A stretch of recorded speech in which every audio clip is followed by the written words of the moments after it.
Perjanjian Lama. Hari ini kita akan, waktu kita nutut, kita akan belajar geografisnya Perjanjian Lama. Kita belajar juga sejarah serta budaya-budaya bangsa sekitar Perjanjian Lama. Kalau waktu dalam kurang lebih 1 jam ini kita bisa menyelesaikan, kita akan selesaikan 3 hal itu. Kalau enggak ya nanti mungkin sampai sejarah mungkin ya. Nah, saudara-saudara, di dalam Perjanjian Lama kita pasti, kalau kita melihat, saya hanya ada 3 atau 4 slide di sini tentang peta dan juga tentang timeline. Nah, kalau berbicara tentang Perjanjian Lama, maka kita akan diperlihatkan pada peta seperti ini. Nampak saudara petanya ya? Kelihatan ya? Nah, Perjanjian Lama, terutama Kejadian, itu berbicara mulai dari Babilonia sampai ke daerah sini di Mesir. Itu Kejadian. Keluaran pun juga demikian.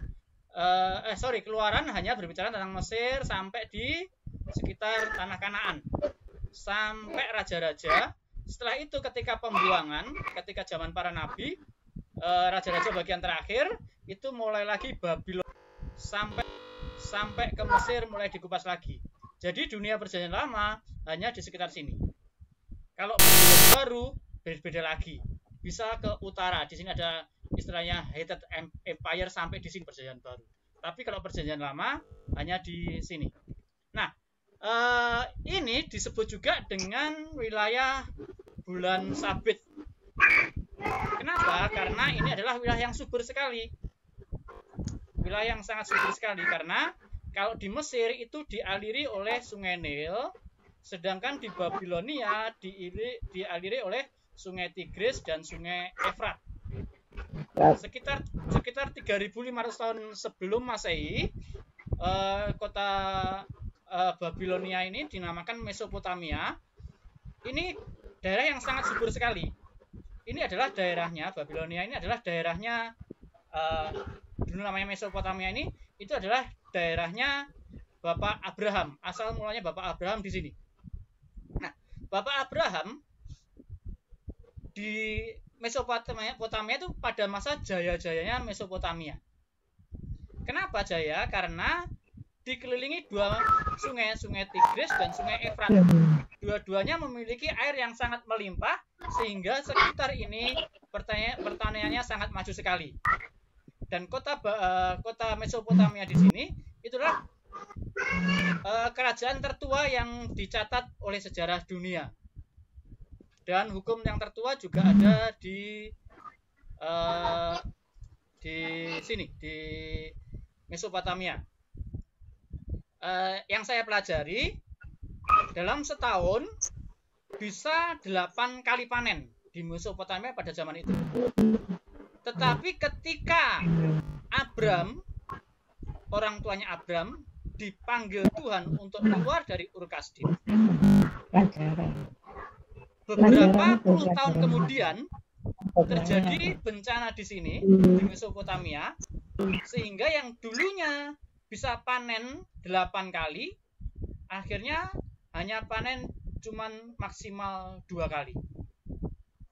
Nah, jadi bayangkan, ketika orang percaya diambil Tuhan dari Mesopotamia, Abraham diambil Tuhan dari Mesopotamia, yang terjadi ternyata di sini di Mesopotamia terjadi kemunduran dalam bidang agraria, yang biasanya 8 kali panen, 2 kali panen. Nah itu ya, pada zaman Abraham masih di sini itu ada pembangunan yang besar-besaran dan sangat besar di sini. Pernah ditemukan juga satu rumah yang isinya 95 kamar. Padahal itu 3.500 tahun yang lalu, saudara ya. Satu rumah isinya 95 kamar. Berarti itu pembangunan yang sangat maju sekali pada waktu itu. Tapi setelah Abraham pergi dan beberapa ratus tahun kemudian, akhirnya Mesopotamia yang disebut Babel itu akhirnya dikalahkan oleh Asyur. Memang Asyur hanya berkuasa sekitar satu abad atau 2 abad aja.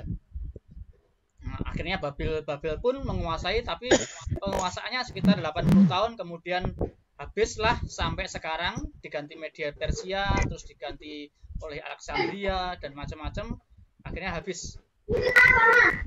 Oke. Setelah di sini, jadi ini adalah sesuatu yang penting di dalam Perjanjian Lama. Mesir juga penting. Bulan Sabit subur ini sangat penting sekali, terutama yang penting adalah di sini. Terutama yang penting adalah di tanah Kanaan ini. Kenapa tanah Kanaan menjadi suatu hal yang penting? Kenapa kok Tuhan itu memanggil Abraham dari Mesopotamia ke tanah Kanaan? Padahal di Mesopotamia pada waktu itu sangat subur. Di tanah Kanaan itu subur, tapi lebih subur dibandingkan dengan padang gurun. Maksudnya seperti itu. Beda dengan Mesopotamia yang sangat subur, atau beda dengan Mesir yang sangat subur juga.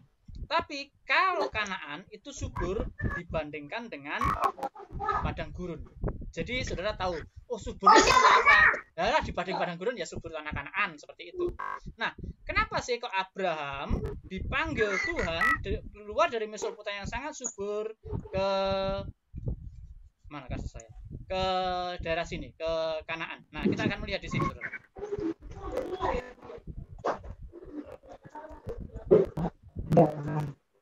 Nah, ini ya. Ini lebih jelas lagi. Ini Mesopotamia, ini adalah Israel. Dan disinilah adalah tanah Kanaan, di mana Abraham dipanggil untuk tinggal di sini. Nah, ini yang ingin saya perkenalkan kepada saudara. Kenapa sih kok Tuhan itu memanggil Abraham ke tanah Kanaan? Ternyata di tanah Kanaan itu adalah jalur utama perdagangan pada waktu itu. Jadi seperti ini. Ketika orang-orang dari Asia, dari Mesopotamia, mau ke Israel, mau ke Mesir, dia harus melewati ini. Melewati sini, Kanaan. Demikian juga Mesir mau ke sana harus lewat sini. Orang-orang dari Arabia mau ke Mesopotamia atau mau ke Mesir harus melintasi daerah ini dulu. Harus melintasi Kanaan. Demikian juga orang-orang yang dari utara. Orang-orang yang dari utara, dari Eropa, mau ke Mesopotamia, dia melewati sini dulu. Jadi seperti ini. Lebih jelasnya saya berikan seperti ini. Nah, ini adalah jalur perdagangan dunia pada waktu itu. Jadi tepatnya di Gunung Megiddo. Di Gunung Megiddo itu satu perempatan perdagangan dunia pada waktu itu. Jadi orang-orang dari Eropa, dia pasti melewati Megiddo kemanapun dia pergi. Umpama dia mau ke Mesir, dia harus melewati Megiddo. Orang Mesir pun juga demikian. Orang Mesir mau ke Eropa, lihat Megiddo. Orang Mesir mau ke mana tadi? Ke Mesopotamia, juga lewat sini, sama, lewat Megiddo juga. Demikian juga kalau mau ke Arab, lewat sini juga. Jadi inilah jalur perdagangan dunia. Ini sangat strategis sekali. Jadi Abraham dipanggil Tuhan dari tanah yang sangat subur ke tempat yang lebih strategis. Akhirnya di Mesopotamia itu karena sangat subur, itu terjadi beberapa kali pergantian kepemimpinan, bukan cuma kepemimpinan ya, kerajaan, beberapa kali pergantian kerajaan. Tetapi kita melihat bahwa ternyata ketika memang Tuhan itu sudah memilih umatnya di satu tempat, disitulah umatnya akan tetap tinggal. Meskipun pernah orang Israel itu dibuang dari negaranya 70 tahun, bahkan kehilangan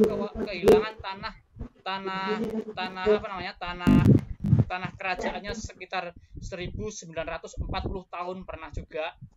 sampai tahun 1948 baru ketemu lagi. Itu kan satu luar biasa yang dikerjakan Tuhan. Sementara orang-orang Mesir yang sekarang ini adalah bukan orang Mesir yang zaman dahulu. Kalau orang Israel zaman sekarang itu orang Israel yang murni dari keturunan Abraham. Orang Mesir bukan dari keturunan orang Mesir yang dahulu. Demikian juga orang-orang sekitar orang Israel. Itu bukan keturunan orang-orang dulu, tapi sudah merupakan kawin campur dengan negara-negara lain, gitu. Karena terjadi kenapa demikian? Memang itulah politik yang dilakukan oleh bangsa Babel maupun bangsa Asyur. Ketika mereka menjajah, mereka menekankan wilayah jajahannya untuk kawin campur dan budaya campur. Tetapi orang-orang Israel tetap berpihak kepada Allah dan mereka tetap kekeh tidak kawin campur. Jadi inilah kenapa Abraham dipanggil Tuhan ke Kanaan. Karena memang itu adalah wilayah yang sangat strategis. Dan dari situ kita tahu, dari tanah ini pun akhirnya Injil diberitakan di seluruh dunia. Jadi saudara bisa bayangkan bagaimana Tuhan itu bekerja itu tidak serampangan. Jadi mulai pemanggilan Abraham keluar dari Ur Kasdim ke tanah Kanaan sampai pada pemberitaan Injil itu tidak pernah terputus. Itu satu rangkaian. Ya, jadi Abraham dipanggil dari Mesopotamia, ditempatkan pada satu tempat yang strategis. Dan akhirnya 2500 tahun kemudian Mesias lahir, dan setelah Mesias lahir Injil diberitakan mulai dari mana? Dari wilayah yang strategis ini. Jadi kekristenan itu bukan sesuatu hal yang kejutan. Kekristenan bukan sesuatu hal yang tiba-tiba terjadi, tetapi memang sejak dahulu sudah direncanakan oleh Allah. Jadi dari sejarah ini kita mengetahui bahwa Tuhan itu berkuasa atas sejarah. Tuhan itu mengatur umatnya sedemikian rupa sehingga umatnya itu memiliki kelanjutan yang terus-menerus. Tuhan memiliki rencana sedemikian rupa sehingga rencananya itu tidak pernah gagal. Mungkin kita berpikir, wah kok rencana Tuhan seperti ini, tapi tidak demikian dengan Tuhan. Rencana Tuhan tidak pernah gagal. Terbukti dari pemanggilan Abraham dari Ur Kasdim sampai pemberitaan Injil ke seluruh dunia tidak terputus dari tanah yang dijanjikan oleh Tuhan. Oke ya saudara ya. Jadi kita tahu, dari sini kita tahu kenapa sih kok Abraham dipanggil Tuhan. Nah inilah kita jadi lebih paham kenapa perjanjian lama ditulis, sesuatu terjadi dalam perjanjian lama. Nah ini menariknya perjanjian lama. Dengan kita mengetahui perjanjian lama lebih dalam lagi, maka kita akan bisa mengetahui perjanjian baru lebih dalam lagi. Nah kita baru tahu perjanjian lama, baru permulaannya kita sudah mengerti bahwa ternyata dari pemanggilan Abraham, ternyata dari permulaan ini pun Tuhan sudah merencanakan tentang kedatangan Mesias, tentang pemberitaan Injil. Jadi seperti itu, tidak ada yang terputus dari perjanjian lama dan perjanjian baru, meskipun itu hal yang sangat kecil. Karena apa? Memang semua firman Tuhan dari Kejadian sampai Wahyu itu tertuju pada Kristus. Oke, sekarang kita akan masuk di dalam timeline perjanjian lama. Mungkin dari sini ada yang bertanya dulu, boleh? Silahkan kalau ada yang bertanya.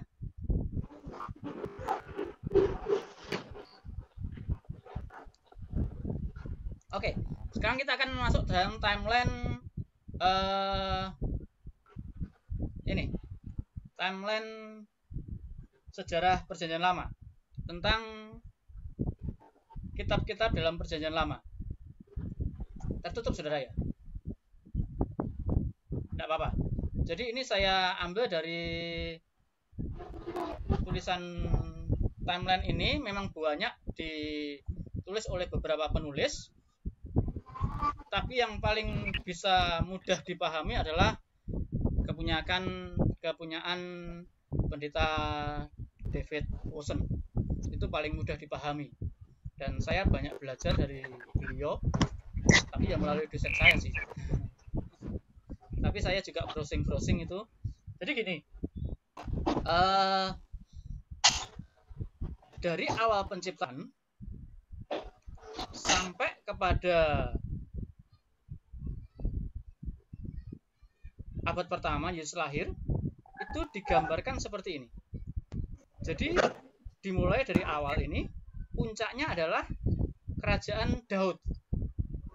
Dan setelah kerajaan Daud, maka kerajaan Israel mulai turun lagi sampai masuk di dalam pembuangan.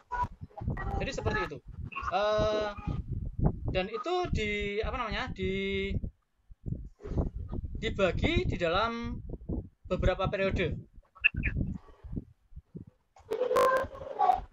Jadi sebelum Abraham, sebelum Ishak dan Yakub itu 2000 tahun sebelum Masehi. Ketika kitab Keluaran itu 1000 tahun sebelum Masehi. Ketika zamannya zamannya Samuel itu masuk dalam 1500 sebelum Masehi, dan ketika zamannya nabi-nabi mulai pembuangan itu sekitar sebelum masuk pembuangan, zamannya nabi-nabi itu sekitar 1000 tahun sebelum Masehi dan akhirnya masuk ke 400 sebelum Masehi. Nah, disinilah kita akan belajar bagaimana berapa lama sih kitab-kitab perjanjian lama itu ditulis, ya. Kitab-kitab perjanjian lama itu ditulis. Di sini dibagi-bagi. Abraham, kita mulai dari bapak leluhur kita. Abraham, Ishak, Yakub, dan Yusuf itu adalah ditulis mereka hidup sekitar 2000 sebelum Masehi. Mungkin sekitar 1800 berapa atau 1900 berapa sebelum Masehi. Seperti itu. Nah, kitab Keluaran itu ditulis dimulai sekitar 1500 sebelum Masehi. Dan kitab terakhir ditulis sekitar 400 sebelum Masehi. Nah, ada sesuatu persamaan di antara dua hal ini, yaitu adalah setelah Yusuf mati dan setelah nabi terakhir mati. Ya. Setelah Yusuf mati, ada waktu jeda 400 tahun yang tidak ditulis di Alkitab. Demikian juga setelah Maleakhi, ada jeda waktu sekitar 400 tahun yang tidak ditulis di Alkitab. Ada dua persamaan. Ya. Ada dua persamaan. Jadi setelah bapak-bapak leluhur, sebetulnya kalau kita melihat silsilah antara Adam yang ditulis Alkitab loh ya, antara Adam sampai Yakub itu ada 21 keturunan. 21 keturunan. Nah, setelah Yakub dan Yusuf mati di Kejadian pasal terakhir, masuk dalam Keluaran itu ada jeda waktu 400 tahun. Ya, ada jeda waktu 400 tahun. Nah, 400 tahun apa yang dilakukan Allah selama 400 tahun? Allah diam. Tetapi bukan berarti Allah tidak bekerja. Allah diam, Allah mendidik umatnya untuk bisa berasimilasi dengan umat-umat yang di Mesir pada waktu itu. Sehingga ketika 400 tahun setelah zaman Yusuf, yang berkuasa adalah siapa? Yang berkuasa Mesir, India, dan Cina. Itu yang paling berkuasa pada waktu itu, yang paling berpengaruh pada waktu itu. Setelah Musa lahir, nah ini yang paling menarik ketika zamannya Musa lahir. Kenapa? Karena Musa ini adalah yang menulis seluruh kitab Taurat, yaitu Pentateuch. Kalau kita orang-orang Indonesia, orang-orang Kristen, Perjanjian Lama itu terdiri dari 39 kitab yang kita sebut dengan Perjanjian Lama, mulai kitab Taurat, sejarah, puisi, nabi besar, nabi kecil. Tetapi untuk orang-orang Israel tidak demikian. Mereka tidak membaginya seperti itu. Mereka membaginya berupa Tanakh, yaitu Taurat, Nevim, nabi-nabi, dan Ketubim kitab-kitab yang lain, kitab-kitab selain nabi-nabi. Enggak, kitab-kitab selain nabi-nabi. Tapi kita tidak akan mempelajari itu lebih dalam. Kita akan mempelajari ini aja yang lebih dalam supaya kita bisa memahami bahwa lebih mudah memahami Perjanjian Lama. Jadi ini, selama 400 Tuhan diam, Tuhan tidak bekerja, bukan berarti Tuhan tidak bekerja, tetapi Tuhan bekerja, dia itu mempersiapkan umatnya untuk menghadapi sesuatu yang baru. Menghadapi sesuatu yang baru gimana? Menghadapi sesuatu yang dimana mereka benar-benar berpaut kepada Tuhan. Selama 400 tahun, apa yang dilakukan oleh orang Israel? Yang dilakukan oleh orang Israel adalah mereka tetap berkumpul dalam satu kelompok. Dan mereka yang mereka lakukan adalah menceritakan apa yang dilakukan oleh bapak leluhurnya. Jadi mereka dalam satu kelompok, mereka membiasakan diri untuk bercerita tentang bapak leluhurnya. Sehingga mereka mengerti Abraham siapa, Ishak siapa, Yakub siapa. Mereka tahu Abraham, Ishak, Yakub, Allah Abraham, Allah Ishak, Allah Yakub. Mereka apa di luar kepala. Tapi yang mereka tidak kenal adalah satu. Siapa? Yahweh. Karena Tuhan belum menampakkan diri kepada mereka. Ketika Musa dipanggil Tuhan, ketika dia menggembalakan domba-domba mertuanya Jitro itu, ketika Musa dipanggil Tuhan, Musa sebenarnya menyangkal panggilan itu dia tidak mau. Karena apa? Dia tidak memahami Allahnya. Dia tahu di Mesir itu banyak Allah. Jadi Allah itu adalah pada zaman dahulu, bukan zaman dahulu saja, zaman sekarang pun juga demikian. Allah itu merupakan simbol. Allah apa? Umpama Allah gunung, Allah air, Allah apa? Itu ada suatu simbol-simbol, dan simbol itu suatu keagungan, gitu. Itu menurut orang-orang pada zaman dahulu. Mungkin juga beberapa orang-orang pada zaman sekarang juga demikian. Jadi kalau ke gunung ini, wah itu akan berhasil karena apa? Ini Allah gunung, ini Allah apa seperti itu. Di Mesir pun juga demikian. Makanya ketika Musa bertanya, kalau orang Israel bertanya, siapa yang mengutus aku? Tuhan katakan apa? Aku adalah aku. Jadi Tuhan tidak menampakkan bahwa dia itu Allah yang seperti ini, tidak. Allah yang berkuasa seperti ini, tidak. Dia katakan, aku adalah aku. Nah, itulah pertama kali Tuhan memperkenalkan diri kepada umatnya. Itulah perubahan revolusi iman yang terjadi pertama kali di bangsa Mesir. Yaitu apa? Kembali umat Israel menemukan Allah, atau umat Israel dibentuk kembali oleh Allah. Jadi seperti itu. Dan ketika Musa pun menulis kitab Kejadian, itu pun juga karena kemampuannya dia menulis yang diasah di Mesir, juga karena kita mengatakan diilhamkan oleh Roh Kudus, ya. Semua penulis Alkitab diilhami oleh Roh Kudus. Kecuali Kejadian pasal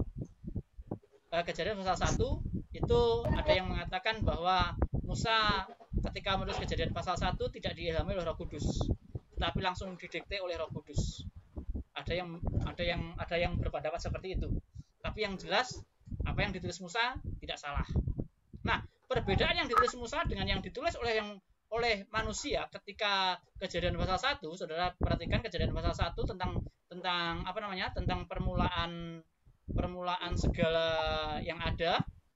Itu Alkitab menulis jelas. Hari pertama terang, hari kedua cakrawala, hari ketiga daratan, lautan, tumbuhan, hari keempat matahari, bulan, bintang, hari kelima burung dan ikan, hari kelima binatang darat dan manusia. Itu jelas. Hari keenam binatang darat dan manusia. Nah, itu jelas sekali. Tetapi ilmu pengetahuan mengatakan suatu hal yang tidak jelas tetapi dipercaya oleh manusia. Ilmu pengetahuan mengatakan sesuatu yang tidak jelas tetapi dipercaya oleh manusia. Saudara bayangkan, bagaimana bumi ini diciptakan? Bumi terbentuk. Ada yang mengatakan bahwa dari heliosentris, matahari itu semakin panas dan meledak. Akhirnya ledakan itu berputar mengelilingi matahari dan makin lama makin dingin, makin lama makin dingin. Terus kalau ditanya bagaimana kejadiannya kok bisa jadi burung, jadi apa, tidak akan ada jawaban. Ada juga yang mengatakan karena ada tubrukan dua meteor besar, dar, dan meteor yang kecil pecah, akhirnya mengelilingi meteor yang besar ini makin lama makin dingin, jadilah planet. Gimana? Apa yang semula terjadi? Burung dulu atau tumbuhan dulu? Tidak ada yang bisa menjawab. Tapi Alkitab jelas menjawab, ya. Jawab memang tidak akan memuaskan pemikiran manusia, tetapi dengan simple Alkitab menjawab. Kalaupun jawaban Alkitab detail sesuai dengan kemampuan otak manusia masih tidak puas dengan apa yang sudah dituliskan oleh Alkitab.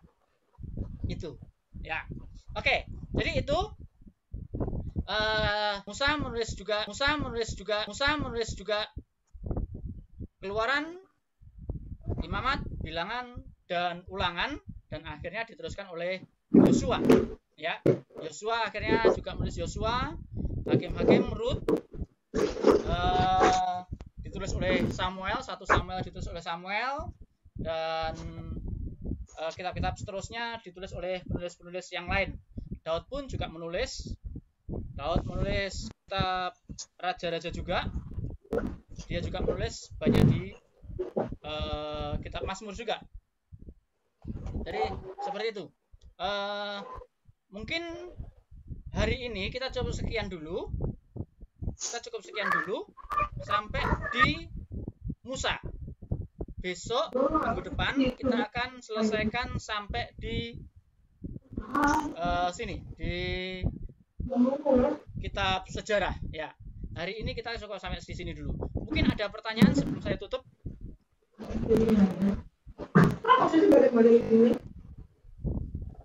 Jelas, Pak. Ada pertanyaan? Oke, ya. Mungkin yang jadi sesuatu yang baru buat kita tadi ya, tentang ini, bagaimana pemanggilan Abraham ternyata juga mengarah kepada karya Kristus dan pemberitaan Injil sampai ke seluruh dunia. Itu mungkin menjadi hal yang baru buat kita ya. Mungkin saudara punya sesuatu yang baru, bisa saudara tuliskan di